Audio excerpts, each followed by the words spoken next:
குற்றாலத்தில் முக்கிய அருவி, ஐந்தருவி, பழைய குற்றாலம் உள்ளிட்ட அனைத்து முக்கிய அருவிகளிலும் வெள்ளப்பெருக்கு ஏற்பட்டுள்ளது. இதனையடுத்து அருவிகளுக்கு அருகே செல்ல காவல்துறையினர் தடை விதித்து தீவிர பாதுகாப்பு பணியில் ஈடுபட்டுள்ளனர். விடுமுறையை கழிக்க சுற்றுலா பயணிகளின் வருகை வழக்கத்தை விட மிகவும் அதிகரித்து காணப்படுகிறது.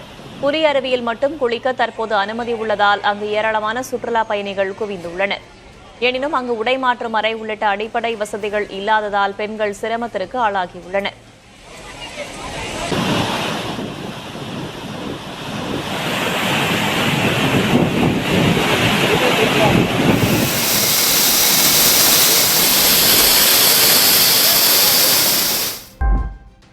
மேற்கு தொடர்ச்சி மலைப்பகுதிகளில் பெய்து வரும் தொடர் மழை காரணமாக நெல்லை மாவட்டம் மணிமுத்தாறு அருவியில் நீர்வரத்து அதிகரித்துள்ளது.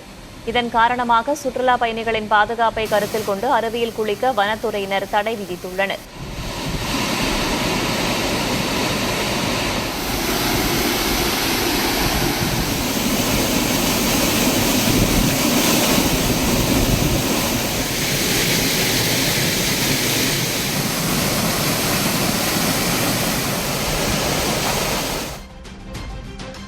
மேட்டூர் அணையிலிருந்து குடிநீருக்காக 1500 கன அடி தண்ணீர் திறக்கப்பட்டுள்ளது. இதனிடையே அணைக்கு நீர்வரத்து 42 கன அடியாக குறைந்து நீர்மட்டம் 73.49 அடியாக சரிந்துள்ளது. இதனால் நடப்பாண்டில் டெல்டா பாசனத்திற்கு தண்ணீர் திறக்கப்படுமா என்ற கவலை விவசாயிகள் மத்தியில் எழுந்துள்ளது. சேலம் ஓமலூர் வட்டாரத்தில் சோளம், நிலக்கடலை பயிர்களுக்கு காப்பீடு செய்ய ஆகஸ்ட் 17ஆம் தேதி கடைசி நாள் என அறிவிக்கப்பட்டுள்ளது. பிரதம மந்திரி பயிர் காப்பீட்டு திட்டத்தின் கீழ் சோள பயிருக்கு ஏக்கருக்கு 204 ரூபாய் பிரீமியத்தில் 10,176 ரூபாய் வரையிலும், நிலக்கடலைக்கு 447 ரூபாய் பிரீமியத்தில் 22,329 ரூபாய் வரையிலும் காப்பீடு தொகையை பெற முடியும். இயற்கை இடர்பாடுகள் மற்றும் வறட்சியால் ஏற்படும் இழப்புகளுக்கு விவசாயிகள் பட்டா, அடங்கல் மற்றும் வங்கி ஆவணங்களோடு ஆகஸ்ட் 17ஆம் தேதிக்குள் தொடக்க வேளாண்மை கூட்டுறவு சங்கங்கள் அல்லது பொது சேவை மையங்கள் மூலம் காப்பீடு பதிவு செய்யுமாறு அறிவுறுத்தப்பட்டுள்ளனர். சாலைகளில் திரியும் மாடுகளால் ஏற்படும் விபத்துகளில் பாதிக்கப்படுவோருக்கு இழப்பீடு வழங்க விரிவான வழிமுறைகளை உருவாக்க மத்திய மாநில அரசுகளுக்கு உச்சநீதிமன்றம் உத்தரவிட்டுள்ளது. பஞ்சாப் நபர் உயிரிழந்த வழக்கில் நீதிபதிகள் சஞ்சய் கரோல், கோட்டீஸ்வர சிங் அமர்வு இந்த உத்தரவை பிறப்பித்துள்ளது. மாடு முட்டி உயிரிழந்த நபரின் குடும்பத்துக்கு 15 லட்சம் ரூபாய் இழப்பீட்டை 4 வாரங்களுக்குள் வழங்க நீதிபதிகள் உத்தரவிட்டனர். கால்நடைகளுக்கு காதுகளில் அடையாள குறியீடு செய்வதுடன் அவை ஆதரவற்று திரிவதை தடுத்து ஆயுள் வரை பராமரிக்க வேண்டும் என்றும் உச்சநீதிமன்றம் அறிவுறுத்தியுள்ளது. தூத்துக்குடி மாவட்டம் வடக்குப்பட்டி கிராமத்தில் கோவில்களில் வழிபாடு நடத்துவது தொடர்பாக இரு தரப்பினரிடையே பிரச்சினை ஏற்பட்டது. வட்டாட்சியர் தலைமையில் அமைதி பேச்சுவார்த்தை நடத்தப்பட்டு தீர்மானம் நிறைவேற்றப்பட்ட நிலையிலும் ஒரு தரப்பினர் கோவில் சாவியை எடுத்துச் சென்றதாக கூறப்படுகிறது. இதனையடுத்து 3 கோவில்களுக்கும் அதிகாரிகள் பூட்டி சீல் வைத்தனர். அசம்பாவிதங்கள் ஏதும் ஏற்படாமல் தடுக்க பலத்த போலீஸ் பாதுகாப்பு போடப்பட்டுள்ளது.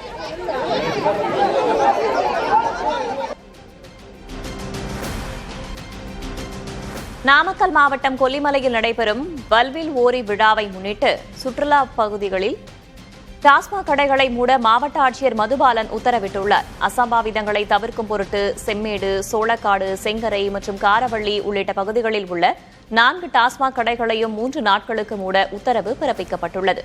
3ஆம் தேதி வரை மலர் கண்காட்சி மற்றும் வில்வித்தை போட்டிகளுடன் விழா நடைபெற இருக்கும் நிலையில் விதிகளை மீறி மது விற்பனை செய்தால் கடுமையான நடவடிக்கை எடுக்கப்படும் என்று எச்சரிக்கப்பட்டுள்ளது.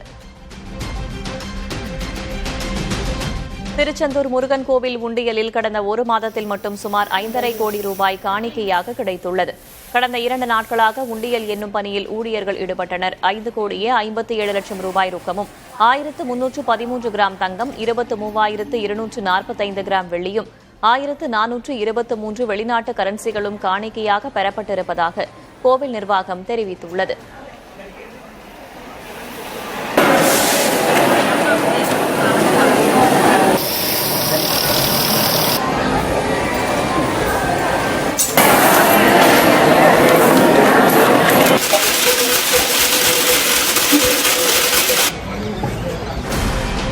திருச்சி மாவட்டம் முசிறி மாரியம்மன் கோவிலில் ஆடி மாதத்தை முன்னிட்டு சிறப்பு திருவிளக்கு பூஜை நடைபெற்றது.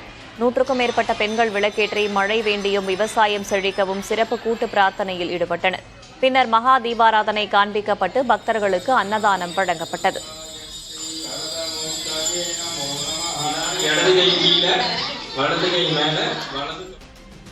கன்னியாகுமரி மாவட்டம் கோதை ஆற்றில் மீண்டும் முதலை தென்பட்டதாக பொதுமக்கள் அச்சம் தெரிவிக்கின்றனர். செங்குழிக்கரை பகுதியில் தென்பட்ட முதலை தற்போது இடம் மாறி களியல் பகுதியில் நீந்திச் செல்லும் காட்சிகள் வெளியாகியுள்ளன. இது அப்பகுதி மக்களிடையே பீதியை ஏற்படுத்தியுள்ளது. இந்நிலையில் அசம்பாவிதங்கள் நடக்கும் முன் முதலையை பிடிக்க வேண்டும் என பொதுமக்கள் கோரிக்கை விடுக்கின்றனர்.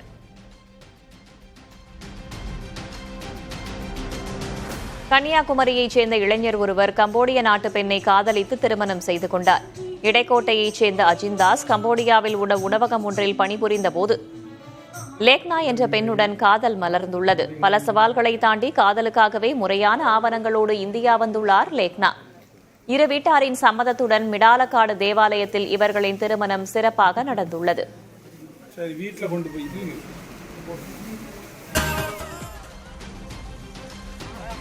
சிவகங்கை மாவட்டம் காட்டாம்பூரில் பாண்டி முனியையா கோவில் திருவிழாவை முன்னிட்டு மாட்டு வண்டி பந்தயம் நடைபெற்றது. இதில் பல்வேறு மாவட்டங்களைச் சேர்ந்த 38 ஜோடி மாடுகள் இரு பிரிவுகளாக பங்கேற்றன. போட்டியை சாலையின் இருபுறங்களிலும் இருந்தும் பொதுமக்கள் கண்டு ரசித்தனர்.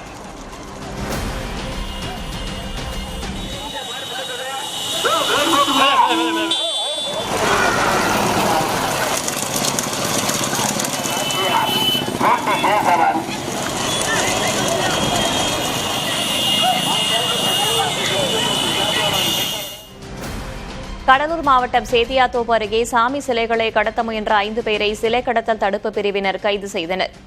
கும்பகோணத்திலிருந்து சென்னைக்கு கடத்தப்படவிருந்த 19 கிலோ எடையுள்ள ஸ்ரீதேவி சிலை, திருஞான சம்பந்தர் மற்றும் சிவகாமி சுந்தரி ஆகிய 3 உலோகச் சிலைகள் அவர்களிடமிருந்து மீட்கப்பட்டன. தொடர்ந்து 5 பேரையும் நீதிமன்றத்தில் ஆஜர்படுத்திய போலீசார் புழல் சிறையில் அடைத்தனர். சேலம் மாவட்டம் ஜலகண்டாபுரம் பேரூராட்சியில் பயன்பாட்டிற்கே வராத மேல்நிலை நீர்த்தேக்க தொட்டியில் நீர்க்கசிவு ஏற்பட்டுள்ளதுடன் சுற்றுச்சுவர் சாய்ந்து விழுந்ததால் பரபரப்பு ஏற்பட்டது. 15 கோடி ரூபாய் மதிப்பீட்டில் கட்டப்பட்ட இந்த நீர்த்தேக்க தொட்டியின் கட்டுமானத்தின் தரம் குறித்து அப்பகுதி மக்கள் சந்தேகம் எழுப்பியுள்ளனர். எனவே அதிகாரிகள் தர ஆய்வு மேற்கொண்டு நடவடிக்கை எடுக்க வேண்டும் என அப்பகுதி மக்கள் கோரிக்கை விடுக்கின்றனர். சென்னை புழல் வட்டாட்சியர் அலுவலகம் எதிரே உள்ள முட்புதரில் கேட்பாரற்று கிடந்த 125 கிலோ எடை கொண்ட செம்மரக்கட்டைகளை காவல்துறையினர் பறிமுதல் செய்தனர்.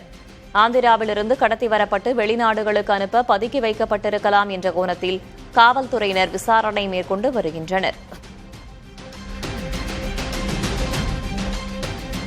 சென்னையிலிருந்து நாகர்கோவில் நோக்கி 18 பயணிகளுடன் சென்ற தனியார் ஆம்னி பேருந்து கோவில்பட்டி அருகே டயர் வெடித்து பள்ளத்தில் கவிழ்ந்து விபத்துக்குள்ளானது. இந்த விபத்தில் 4 பெண்கள் உட்பட 11 பேர் காயமடைந்து மருத்துவமனையில் சிகிச்சைக்காக அனுமதிக்கப்பட்டனர். திருவள்ளூர் மாவட்டம் திருவாலங்காடு ஒன்றியம் நெமிலிக்கீழ் காலனி பகுதியில் கழிவுநீரை அகற்றக்கோரி கிராம மக்களை அரசு பேருந்தை சிறைபிடித்து மறியலில் ஈடுபட்டனர். கழிவுநீர் செல்வதற்கு தடையாக தனிநபர் சுவர் அமைத்ததாகவும் இதனால் கழிவுநீர் தேங்கியிருப்பதாகவும் கூறப்படுகிறது. பொது வழியில் கழிவுநீர் வெளியேற நடவடிக்கை எடுக்கப்படும் என்று வட்டார வளர்ச்சி அலுவலர் தெரிவித்துள்ளார். உலக தாய்ப்பால் வார விழாவை முன்னிட்டு சென்னை ராயபுரம் அரசு ஸ்டான்லி மருத்துவக் கல்லூரி மருத்துவமனையில் விழிப்புணர்வு மனித சங்கிலி நடைபெற்றது. இப்ராஹிம் சாலையில் நடைபெற்ற இந்த மனித சங்கிலியில் மருத்துவர்கள், செவிலியர்கள், மாணவர்கள் உட்பட 500க்கும் மேற்பட்டோர் பங்கேற்று தாய்ப்பாலின் அவசியம் குறித்து விழிப்புணர்வை ஏற்படுத்தினர். மேலும் தாய்ப்பாலின் முக்கியத்துவத்தை விளக்கும் புகைப்பட கண்காட்சி நடத்தப்பட்டு விழிப்புணர்வு துண்டு பிரசுரங்களும் வழங்கப்பட்டன.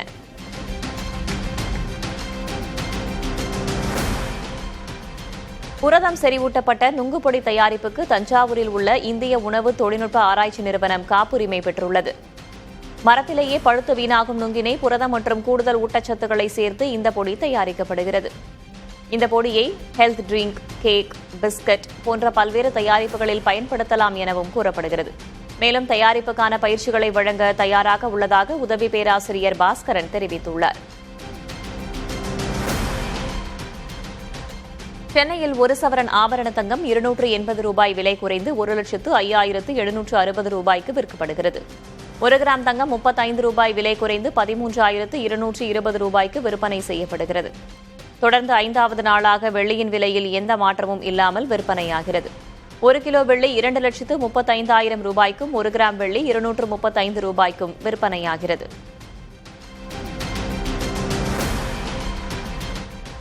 தூத்துக்குடியில் புதிய தலைமுறை சார்பில் வீட்டுக்கொரு விஞ்ஞானி நிகழ்ச்சி நடைபெற்றது. அழகர் பப்ளிக் பள்ளியில் நடைபெற்ற நிகழ்ச்சியில் 50க்கும் மேற்பட்ட அரசு மற்றும் தனியார் பள்ளிகளைச் சேர்ந்த 300க்கும் மேற்பட்ட மாணவர்கள் தங்கள் அறிவியல் படைப்புகளை காட்சிப்படுத்தினர். இதில் ஜூனியர் பிரிவில் தூத்துக்குடி அழகர் பப்ளிக் மேல்நிலைப்பள்ளி மாணவர்கள் முதலிடம் பிடித்தனர். இதேபோன்று சீனியர் பிரிவில் பேர்ல் பப்ளிக் மேல்நிலைப்பள்ளி மாணவர்கள் முதலிடம் பிடித்தனர். வெற்றி பெற்ற மாணவர்களுக்கு சைபர் கிரைம் துணை காவல் கண்காணிப்பாளர் சகாய் ஜோஸ் பரிசுகளை வழங்கி கௌரவித்தார். Cooling and safety system for vehicles அதுக்கு எங்களுக்கு இன்னைக்கு முதல் பரிசு கிடைச்சிருக்கு. ஸோ இந்த எக்ஸ்போங்கிறது ஒரு சாதாரண இது கிடையாது. ஸோ நாங்கள் இங்கே நிறைய விஷயங்கள் கற்றுக்கிட்டோம்.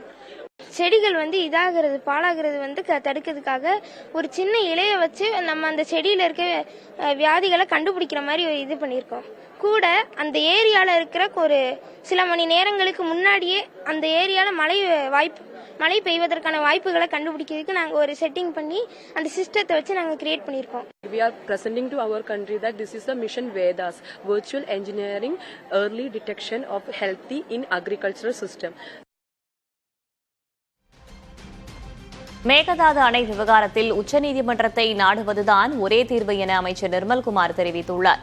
நெல்லையில் செய்தியாளர்களிடம் பேசிய அவர், கர்நாடகாவில் பாஜக, காங்கிரஸ் என யார் ஆட்சி செய்தாலும் நீர் தரக்கூடாது என நினைப்பதாக தெரிவித்துள்ளார். ஸோ இன்டர்ஸ்டேட் இஷ்யூவில் நமக்கு இருக்கிற ஒரே தீர்வு உச்சநீதிமன்றம் தான். நாங்கள் கர்நாடகாவில் எந்த அரசு இருந்தாலும் அவங்களுடைய ஒரே குறிக்கோள் தமிழ் தண்ணி கொடுக்கணும், ஒரே வார்த்தையில் சொல்லி முடிச்சிடாங்க. நமக்கு இதை தான் பண்ண முடியும். இதில் என்ன செய்யணுமோ அதை கண்டிப்பாக இல்ல முதல்ல சீக்கிரமா அதெல்லாம் முடிவு செஞ்சாரு. கர்நாடகா இதுக்கு முன்னாடி ஒரு சொட்டு தண்ணீர் கூட தரமாட்டேன்னு கர்நாடகா ரொம்ப ஸ்ட்ராங்கா பேசிட்டு இருந்தாங்க.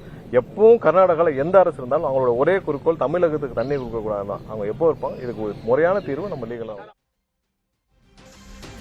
தேனி மாவட்டம் ஆண்டிப்பட்டி அருகே உள்ள மேகமலை அருவியில் சீரமைப்பு பணிகள் காரணமாக சுற்றுலா பயணிகள் குளிப்பதற்கு விதிக்கப்பட்ட தடை 16வது நாளாக தொடர்கிறது. அருவியில் நீர்வரத்து குறைவாக உள்ளதை அடுத்து குளிக்கும் பகுதியில் சேதமடைந்துள்ள பாதுகாப்பு தடுப்புகள் மற்றும் தூண்களை சீரமைக்கும் பணிகள் நடைபெற்று வருகின்றன. இப்பணிகள் முடியும் வரை தடை நீடிக்கும் என வனத்துறையினர் கூறியுள்ளனர். தேனி மாவட்டம் பெரியகுளம் அருகே லட்சுமிபுரம் பின்பகுதியில் மேற்கு தொடர்ச்சி மலைப்பகுதியில் 3 நாட்களாக பற்றி எரிந்த காட்டுத்தீ தொடர் முயற்சிகளுக்கு பிறகு தற்போது முழுவதுமாக கட்டுப்படுத்தப்பட்டுள்ளது. உயரமான மலைப்பகுதி மற்றும் காற்றின் வேகம் காரணமாக தீயை அணைப்பதில் சிரமம் ஏற்பட்டதால் இரவு பகல் பாராமல் தீயை அணைக்கும் பணிகள் நடைபெற்றன. இந்நிலையில் வனத்துறையினர் மற்றும் தீயணைப்பு படையினரின் நீண்ட போராட்டத்திற்கு பிறகு தீ கட்டுக்குள் கொண்டுவரப்பட்டுள்ளது. சேலம் மாவட்டம் ஓமலூர் மற்றும் காருவள்ளி ஆட்டுச் சந்தைகளில் 5 கோடி ரூபாய்க்கு ஆடுகள் விற்பனையாகின. சந்தை தொடங்கிய 2 மணி நேரத்தில் 3000க்கும் மேற்பட்ட ஆடுகள் விற்று தீர்ந்ததாக வியாபாரிகள் தெரிவிக்கின்றனர்.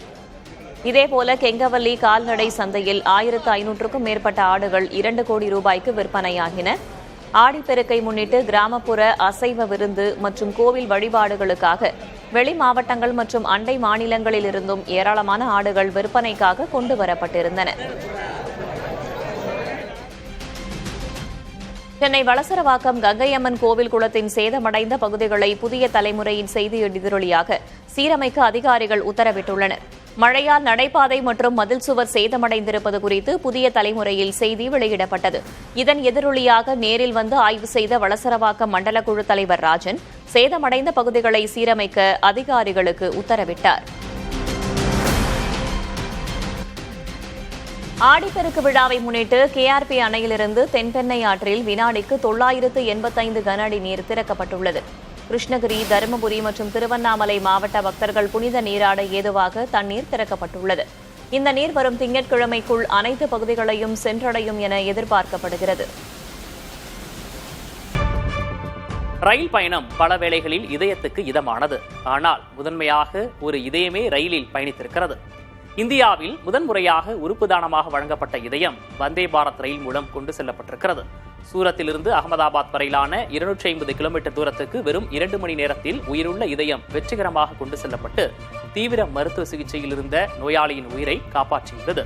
காவல்துறையினர் மற்றும் மருத்துவ குழுவினரின் சிறப்பான ஒருங்கிணைப்புடன் ஒரு உயிர் காப்பாற்றப்பட்டுள்ளது.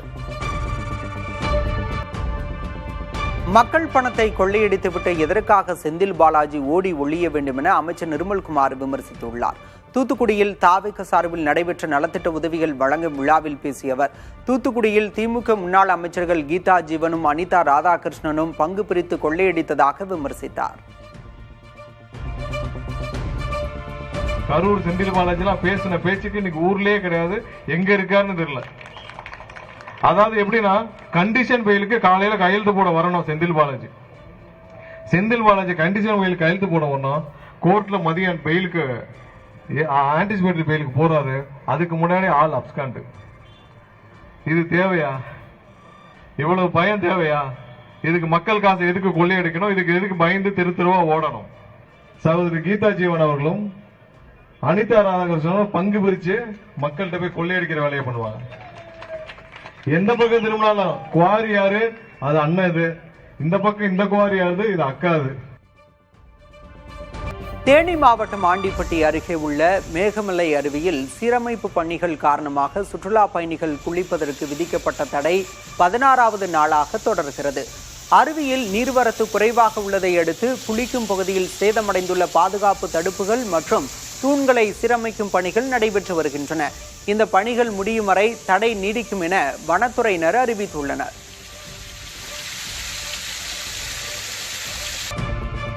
உச்சநீதிமன்றம் 2013ஆம் ஆண்டு நீட் தேர்வை ரத்து செய்தபோது அதனை எதிர்த்து காங்கிரஸ் திமுக கூட்டணி அரசே மறு ஆய்வு மனு தாக்கல் செய்ததாக அதிமுக எம்பி தம்பிதுரை குற்றம் சாட்டியுள்ளார். டெல்லியில் செய்தியாளர்களை சந்தித்த அவர், அந்த காலகட்டத்தில் தமிழக மக்களின் கருத்தை வலியுறுத்தியிருந்தால் நீட் தேர்வு பிரச்சனையே வந்திருக்காது என்றும், நீட் தேர்வை திரும்ப பெற வேண்டும் என்ற கோரிக்கையை வைத்தது அதிமுக தான் என்றும் கூறினார். 2013ஆம் ஆண்டு உச்ச நீதிமன்றம் நீட்டை ரத்து செய்த பின்னரும் அதனை எதிர்த்து மறு ஆய்வு மனு தாக்கல் செய்து காங்கிரஸ் திமுக அரசு. அந்த காலத்தில் குலாம் நபி ஆசாத் அவர்கள் மத்திய சுகாதார அமைச்சராகவும், திமுகவை சேர்ந்த திரு காந்தி செல்வன் அவர்கள் மத்திய சுகாதார இணையமைச்சராக இருந்திருக்கிறார். 2013-14 காலகட்டத்தில் தமிழ்நாட்டின் இந்த கருத்தை தமிழக அரசின் மூலமாக இதற்கு மத்திய அரசுக்கு வலியுறுத்தியிருந்தால் இந்த பிரச்சனையே வந்திருக்காது. சேலம் மாவட்டம் ஓமலூர் மற்றும் காருவள்ளி ஆட்டுச் சந்தைகளில் 5 கோடி ரூபாய்க்கு ஆடுகள் விற்பனையாகின. சந்தை தொடங்கிய 2 மணி நேரத்தில் 3000த்திற்கும் மேற்பட்ட ஆடுகள் விற்று திருந்ததாக வியாபாரிகள் தெரிவித்துள்ளனர். இதேபோல கெங்கவல்லி கால்நடை சந்தையில் 1500க்கும் மேற்பட்ட ஆடுகள் 2 கோடி ரூபாய்க்கு விற்பனையாகின. ஆடிப்பெருக்கை முன்னிட்டு கிராமப்புற அசைவ விருந்து மற்றும் கோயில் வழிபாடுகளுக்காக வெளி மாவட்டங்கள் மற்றும் அண்டை மாநிலங்களில் இருந்தும் ஏராளமான ஆடுகள் விற்பனைக்கு கொண்டு வரப்பட்டிருந்தன.